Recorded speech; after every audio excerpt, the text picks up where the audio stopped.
Hi, I'm John Pagano with Forest River Class C's, and today I'm going to show you how to operate your auto leveling system. This is an option on any of our motorhomes except motorhomes built on the Ford Transit chassis.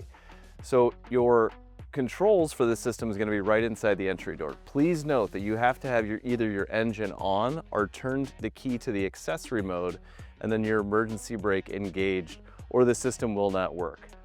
Once you've done that, you hit one button, it says auto level, and all four legs will start to come down. The coach will level front to back, side to side, and the computer will get it to 0, and then it will stabilize the coach.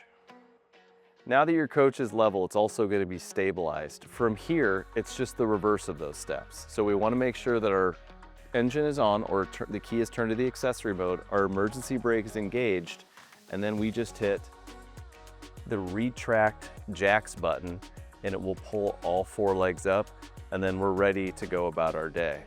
Please note that if you've forgotten to bring the leveling jacks up and you're about to leave your campsite, as soon as you turn the engine on and put the gear shifter into drive, it will automatically bring the jacks up. But we'd like to go ahead and do that ahead of time if possible, and it can be done right here at the door.